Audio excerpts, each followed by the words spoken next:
बहुत बार ऐसी चीज़ें होती हैं कि हमें लग रही होती हैं कि गलत हैं, ये चीज़ गलत हो रही है, ये चीज़ सामने वाला गलत कर रहा है। लेकिन अगर आप सामने वाले की नज़र से देखेंगे ना, तो वो इंसान भी ये सोच रहे होते हैं कि हम राइट हैं, सामने वाला गलत है। बहुत बार ऐसा होता है कि कई लोग ना गलत करके भी उनको लगता है कि वो सही कर रहे हैं, तभी तो वो गलत चीज़ें कर पाते हैं। तो थोड़ा-सा नज़रिया चेंज करके देखेंगे ना, तो आपको समझ में आएगा कि कोई गलत काम कर रहे हैं तो क्यों कर रहे हैं। क्योंकि उनके नज़र से वो सही है, इसलिए वो काम कर रहे हैं।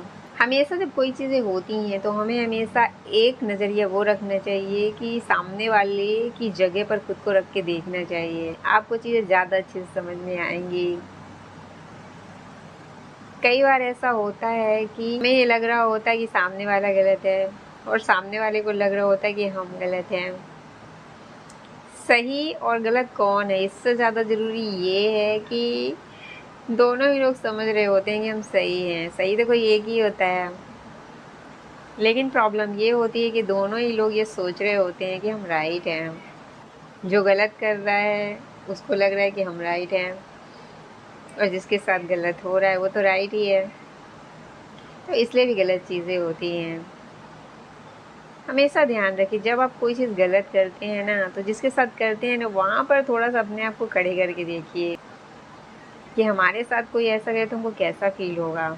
तो आपको रियलाइज़ होगा कि आप गलत हैं। अगर आप अपनी सोच को नहीं बदलेंगे तो आप हमेशा गलत करते रहेंगे। लाइफ़ टाइम आप गलतियाँ करते रहेंगे, क्योंकि आपको लग रहा है कि आप राइट हैं।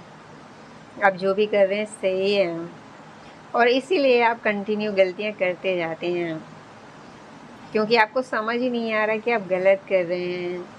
तो सामने वाले की जगह पर आप खुद को खड़े करके देखिए, तभी आपको रियलाइज़ होगा कि आप गलत हैं या सही हैं। बहुत सी गलतियाँ हम इसीलिए करते हैं क्योंकि हम गलत होते हुए भी हमें लगता है कि हम बिल्कुल राइट हैं। तो ज़रा-सा आप अपना नज़रिया चेंज कीजिए, अपनी सोच को थोड़ा-सा बदलिए, बहुत सी चीज़ें बदल जाएँगी आपके अंदर। Thank you so much.